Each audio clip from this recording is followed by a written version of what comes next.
പ്രധാനപ്പെട്ട കുറച്ച് വിവരങ്ങളാണ് നിങ്ങളുമായിട്ട് ഷെയർ ചെയ്യുന്നത്. വളരെ പ്രധാനപ്പെട്ട കുറച്ച് വിവരങ്ങളാണ്. തദ്ദേശ തിരഞ്ഞെടുപ്പ് വരാനിരിക്കുകയാണ്. അടുത്ത മാസത്തോട് കൂടിയിട്ട് എന്നാണ് തദ്ദേശ തിരഞ്ഞെടുപ്പ് എന്ന് അറിയാൻ കഴിയുമെന്നാണ് അറിയാൻ സാധിക്കുന്നത്. അതിൻ്റെ മുമ്പായി വാർദ്ധക്യ പെൻഷന് അപേക്ഷിക്കാൻ നിങ്ങൾക്ക് പ്രാപ്തനാണെങ്കിൽ നിങ്ങൾ നിർബന്ധമായിട്ടും വാർദ്ധക്യ പെൻഷനുള്ള അപേക്ഷ കൊടുക്കൽ നിർബന്ധമാണ്.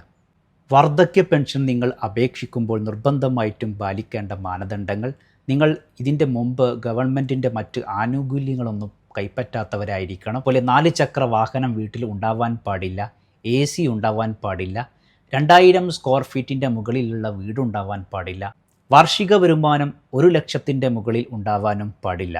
ഈ നിബന്ധനകളൊക്കെ പാലിച്ച് APL BPL കാർഡുള്ള എല്ലാവർക്കും ഇത് അപേക്ഷിക്കാൻ, 60 വയസ്സിൻ്റെ മുകളിലായ എല്ലാവർക്കും ഇത് അപേക്ഷിക്കാൻ സാധിക്കും. ധനസഹായമായിട്ട് 1600 രൂപയാണ് നിങ്ങൾക്ക് ലഭിക്കുക.